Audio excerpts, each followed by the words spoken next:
It's Saturday morning, and if you thought your weekends couldn't get any better, think again. I'm Steve, and this is your Saturday morning TV revival for the generation that remembers when Saturday mornings were better than the Friday nights. This week, we're playing Lick That Pokémon to see just how, well, tasty some Pokemon really are. Then, if you've been wanting to start D&D but felt lost in the rules, our current rabbit hole is breaking the rules down so you can jump into your first game fast. And hey, if you like your comics, stay tuned because we'll be talking about my hit and my miss of the week. We're also bringing the book club together, setting sail with Luffy and the crew for another adventure on the high seas. And just for you nostalgia fans, we'll shine a dock-off spotlight on the golden era of gaming because looking at PS2 games never gets old. So grab your bowl of cereal, lock in, and let's make Saturday mornings great again. Share this with somebody who needs a reminder of why the weekends used to feel magical. All right, first up, let's check in with our hobbies and celebrate some wins. Do you ever feel like your pile of shame is silently judging you? Welcome to Hobby Hangout, my dudes. This is the space to show off whatever you are working on. Are you painting a masterpiece, tackling the biggest Lego set of your life, or even building a coop for your new flock of chickens? Shout out your wins in the comments and let us see what's been keeping you busy this week. For me, it's little men, or more accurately, the bases of my little men. I've been tackling my Space Marine pile of shame, one unit at a time. And this week, I painted the bases, attached my Inceptors, and added all the final details to bring everything together. Looking at them now, I'm stoked with how they turned out. I took my time with the dry brushing for once. I used less paint and built it up carefully. And I think the results are way cleaner. I did have a tiny disaster though. I was lazy and didn't glue my flight stand. So when I drilled in to pin the models, I snapped off one of the stands and bent my drill bit. So after a mini tantrum, some super glue and carefully bending my drill bit, you'll never know that it happened. Like if you've ever had a hobby mishap and just had to improvise. But yeah, that is another unit done. And my pile of shame now only includes one unit of Hellblasters, a Librarian, Adrax, and then the old Vulcan, because I'm saying this now, I am not buying the new Vulcan until I finish the old one. I swear. And if life got in your way and you didn't get your hobby goals done this week, that is fine. Hobbies are meant to be relaxing and meant to be fun. If it's not fun, step away, recharge, come back when you're ready. And before we share our hobby goals for next week, how about a quickie? Just you and me. Why do hobbyists pay more for resin models than spend half of their time complaining about them? Here is the quick guide. Most minis are plastic. And then there's metal if you're collecting old models. And then there is resin, the fancy option. It gives a sharper, detailed model. It's great if you love tiny, fiddly sculpts, but a nightmare if you just hate painting them. Different companies treat resin in different ways. Mantic's Armada, every model is resin. You have no choice. Games Workshop, though, it's mostly plastic, but their Forge World Elite kits are resin. And then there is GW's Finecast, which is basically a meme at this point. I'm not going to get into it, but search Reddit if you don't believe me. Now, the most important thing to know, wash your resin. Every single piece comes coated in a release agent from the mold. So if you don't scrub it in warm, soapy water, paint just slides off. Primer, varnish, it makes no difference. It will flake like there is no tomorrow. So grab an old toothbrush and give it a quick scrub with some soapy water, rinse, dry, and then, and only then, start building. This extra step will save you hours of frustration and stop your model looking like a disaster. Tap if you've ever skipped that step and instantly regretted it. So plastic or resin, which camp are you in? I am more than happy with my plastic. Drop a comment and follow for more hobby tips to avoid mini mishaps. Okay, back to the hobby bench. Let's set some hobby goals and keep that momentum going.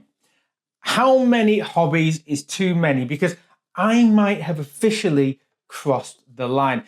I've been on a roll clearing my Games Workshop pile of shame, but of course that means other hobbies got totally neglected.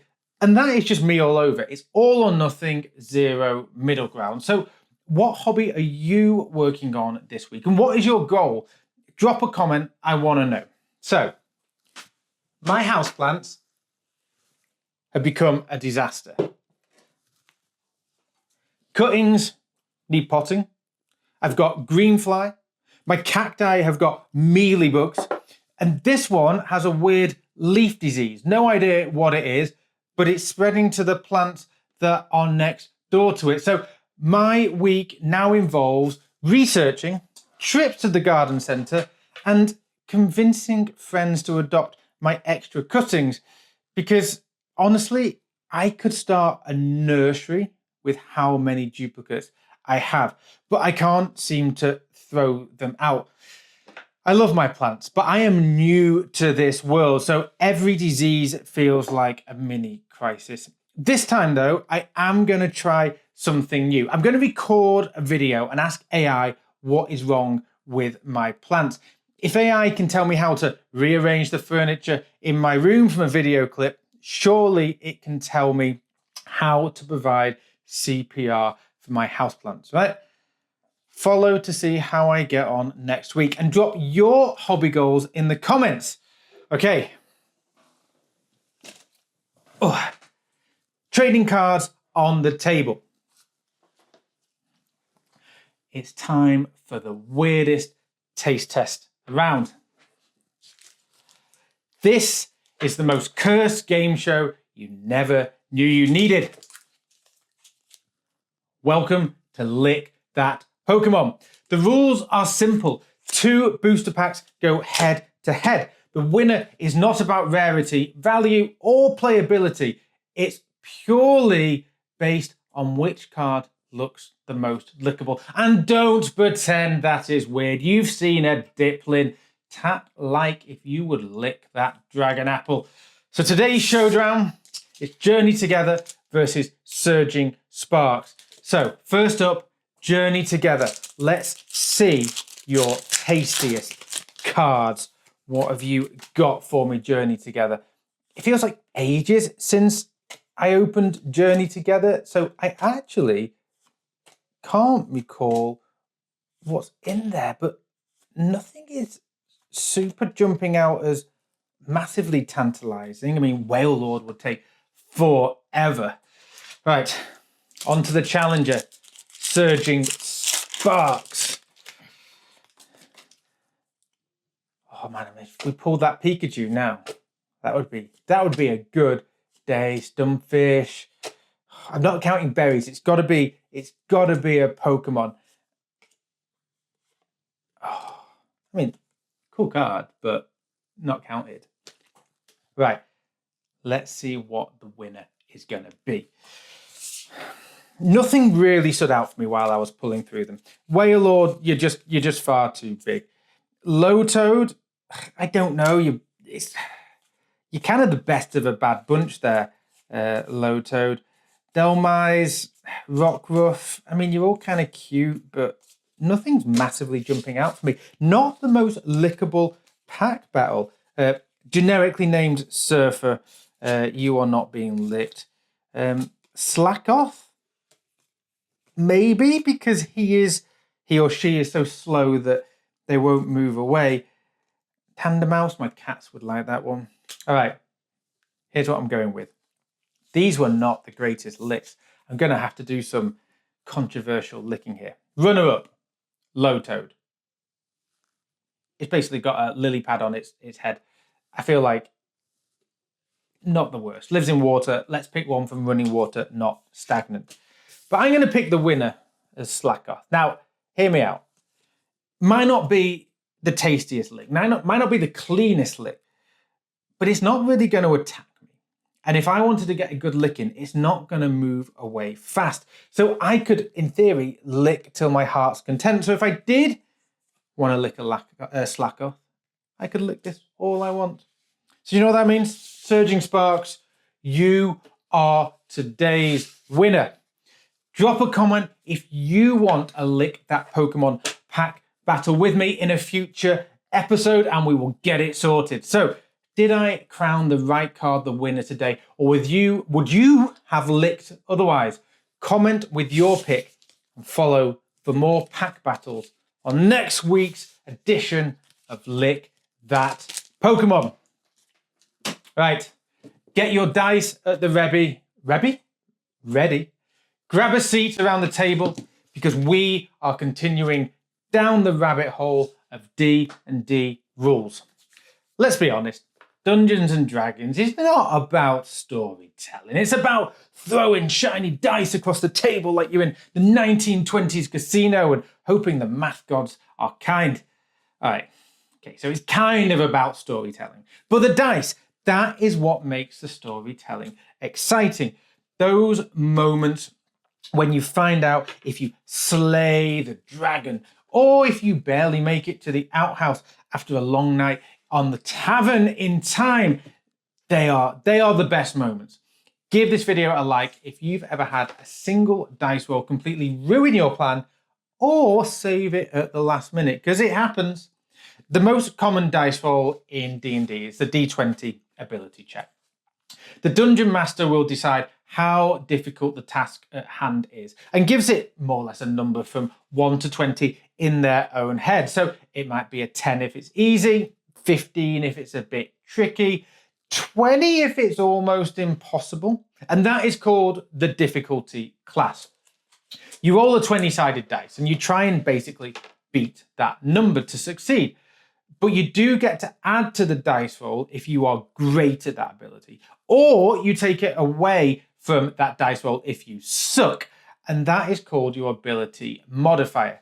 Your modifier is on your character sheet. So next to your 6 abilities of strength, dexterity, constitution, intelligence, wisdom, and charisma, you'll see your modifier. So say you're a musclehead and you've got a strength of 18. That gives you a +4 modifier. If the difficulty class is 20, you now need to only roll a 16 or higher to smash down that door. But if you're a bard with a strength 8, that's a -1 modifier, which means you're basically going to bounce off that door and embarrass yourself in front of the party, regardless of what you roll. And here's the fun bit. The DM just doesn't say success or failure. They turn it into the story. You charge the door, armor clanking, slam shoulder first into it. The wood splinters, but the frame holds, and you hit the floor in a heap. When you look back up at the door, you can now see that a crack in the wood reveals the room behind. Every failure pushes the story forward, and that's the core of an ability check. Roll a d20, add your modifier, beat the difficulty class. Next week, we will cover the other rolls you get to do with your dice. So save this and you'll know exactly what happens the next time your DM asks for a check. Okay, it's comic time. What hit and what missed this week? Was Rick's plan really enough to beat Negan? Let's dig into The Walking Dead 117. Rick fires the first shots of the war. The Saviors are trapped in their base with a herd of walkers. It's a smart move, but Holly gets captured in the process. That is classic Walking Dead. There is no clear wins. There is always a cost. Tap if you think Negan is still one of the best comic villains ever, because even when he's losing, you kind of still want him to shine. And that's where this issue feels a bit bittersweet. As Negan fans, we want those killer one-liners, the charisma, the insults. But for him to be at his absolute best, he has to be winning. And the truth is, we don't actually want Negan to win. So you're stuck rooting for his happiness and his downfall at the same time. It's morally messy, but it works. And I also love the way that this comic messes with perspective. Sometimes you're right there with Rick. You're part of his inner circle, hearing the plans. And then other times, we're in the dark like any other survivor, only finding out things as they unfold on the story.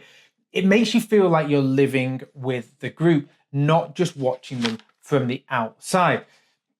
I did almost roll my eyes, though, when Ezekiel explained Shiva the tiger can eat any animal.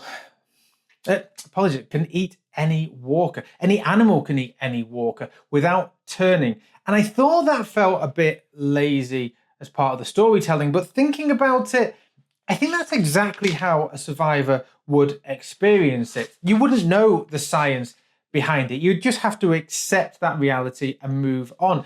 As a reader, I think that maybe we should too. This issue slows down the action from the previous two, but it does have to. A 12-part war cannot be non-stop battles. It's about strategy. Rick is on the offense, Negan is reacting. It's essentially setup, brilliant tension, and for me, the hit of the week. Drop a comment if you've ever found yourself rooting for Negan, even though you know you shouldn't. And now, the miss of the week, and the one that tested my patience and my attention span. Will this be the week that I finally understand what is happening in FML? Let's find out with issue 5. FML follows a group of metal kids and a bizarre medley of foes in Portland, Oregon during a global pandemic.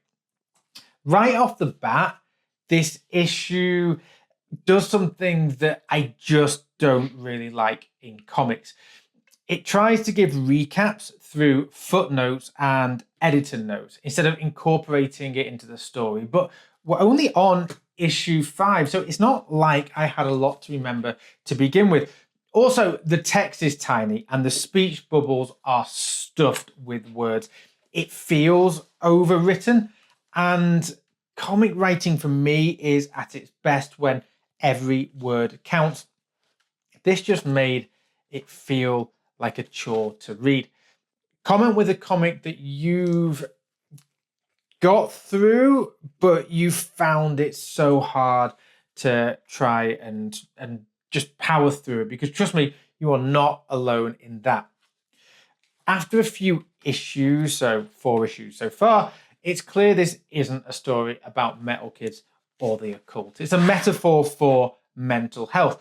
And that's clever in principle, but here every character seems to have some form of issue, and when they collide, conversations are dreamlike or riddle-like, which just makes reading slow and hard. Honestly, the first 5 issues could probably be condensed down to 2 if it focused on the plot. The art looks incredible, but every page layers multiple elements. We've got speech bubbles, we've got notepad narration, we've got drawings and doodles on notepads that I think show Riley's perspective rather than what the reality actually is. But I'm not 100%. It's visually fascinating, but there is just too much stacked on top of itself. I found it hard to follow, and I'm still not sure if this is meant for young adults or adults. When it focuses on plot, so the witty rituals, ghostly happenings, true crime, satanic whodunits, that's when this shines for me. I want to know what is going to happen next. But if the story never resolves or carries on at this pace, it risks becoming a chore instead of a joy. Now, there's clearly a ton of love in FML. It's not poorly made. It's just not a comic for me.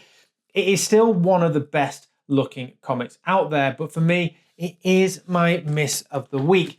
I'll finish the current arc, but if answers aren't delivered, it's probably off my pull list. Right, while we're on comics, let's have a quickie with beginners. It's time to de-jargon the comic shop wall. Why is this a flimsy single issue? And why are these books? And how on earth do I read a story that is from 15 years ago? Let's break it down for beginners. Last week, we talked about stepping into your first comic shop. Today, we're diving into the different formats comics come in and translating all that nerdy jargon so you actually know what you're buying. So first up, singles. These are your standard monthly comics, usually 20 to 30 odd pages with a soft cover and the original way stories are published. Variants are just the same story with a different cover. Sometimes they're limited, sometimes they're collectible. Reprints are older singles that are printed again, maybe because they were popular and they sold out or for an anniversary. And back issues are just what people call older comics that are no longer being printed, so you can hunt them down for anything you've missed. Follow for more comic tips like this, and I'll save you from buying the same comic 3 times over just because the cover looked different. So, singles tell the story in a few ways. One-shots are self-contained. They have a start, a middle, and an end all in one issue.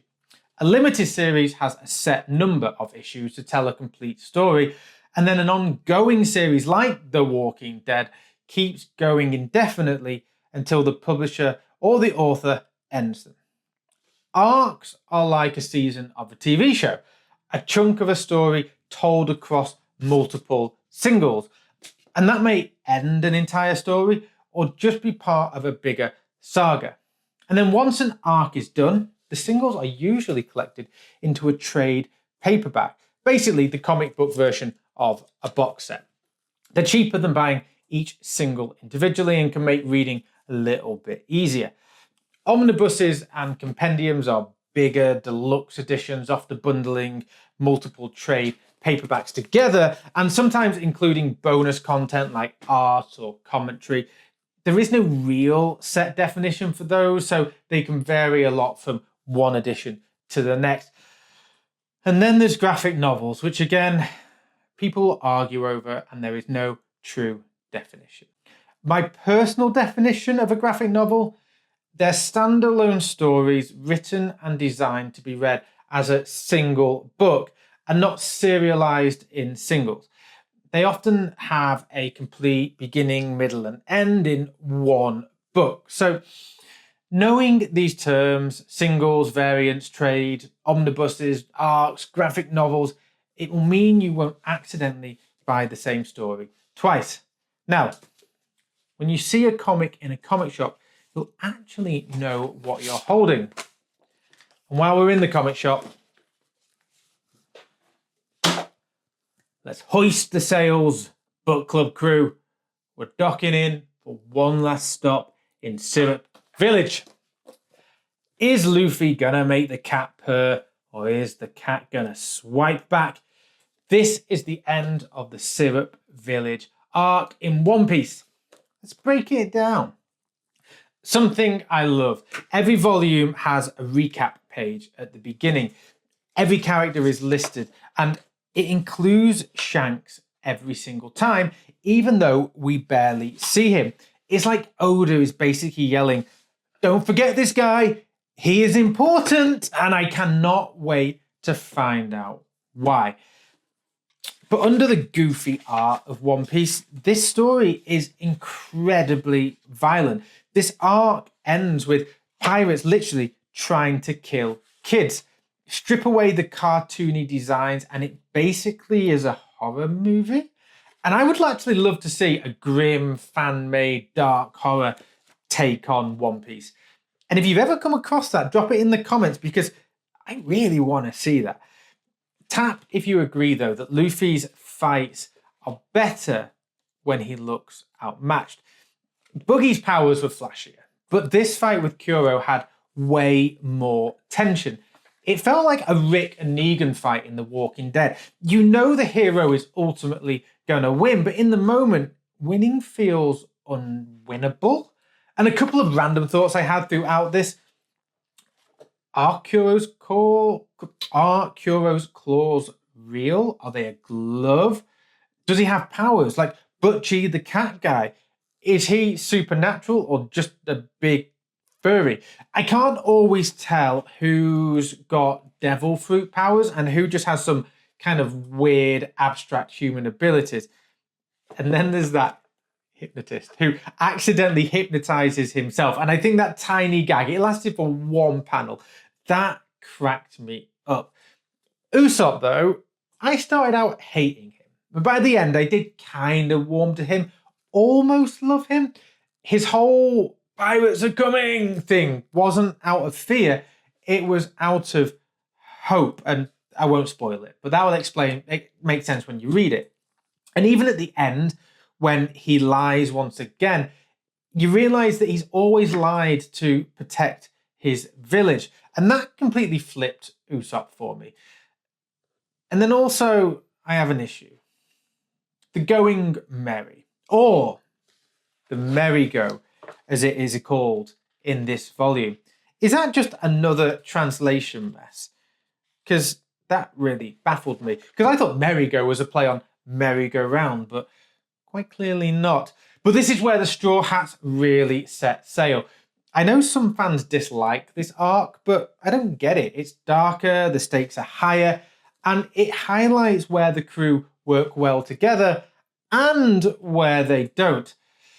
The next stop is Barati. It's the Barati arc, and it spans 4 volumes. So I'm going to be breaking that down into smaller chunks. So follow to keep up with the journey because this voyage is only just getting started. Now, it's time to dust off another PS2 classic in the retro corner. Let's step into the shadows. In 2002, somebody finally asked the big question. What if vampires and Nazi bashing came together into one gloriously bloody video game? And the answer? Well, it was Blood Rain.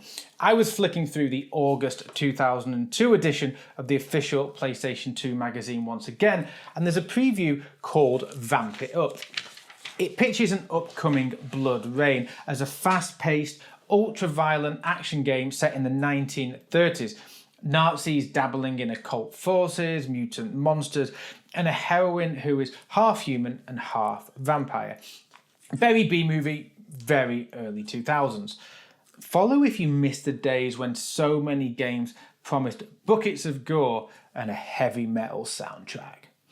This article compared it to Soul Reaver, Max Payne, and Devil May Cry, though it never actually calls it a rip-off. And honestly, from what I've seen of the post-release footage, the gameplay holds up today. It's got blades and guns and blood-sucking to heal, and even some non-linear missions where you can choose which order you kill the generals to hunt first. And pretty much in 2002, I think that was pretty cool. Rain herself looks slick. She's got flowing hair, sharp animations, acrobatics, and while the gore and camp one-liners all come together with the gothic metal soundtrack, it really does give it that B-movie energy. It pulled 76 on Metacritic, which is solid for a horror game, I think. I totally missed this back then, but it is on my retro wish list now. So did you play Blood Rain back in the day? Or tell me in the comments, what is your favourite vampire versus Nazi game? Because honestly, how many can there even be? Maybe more than I think. But that's it for this week. But trust me, you're going to want to be here next time. Next Saturday morning, we're back with another full lineup. We'll kick things off with the hobby hangout. We'll get some weekend motivation going on. We'll lick that Pokemon, and it will return for another wonderful taste test. We're diving further into the D&D rabbit hole with another dice-fueled segment. Hit and Miss brings you the best and the worst comics in the week, and the book club keeps rolling with more One Piece. Oh, and we're shining a spotlight on another PS2 classic you might have forgotten. Follow so you don't miss it. A new episode drops every Saturday morning at 9:30 a.m. right here on YouTube. And the best bits hit TikTok the week after, so you can rewatch your favourites. I've been Steve, and your weekends just got exciting again. It's Saturday morning, baby.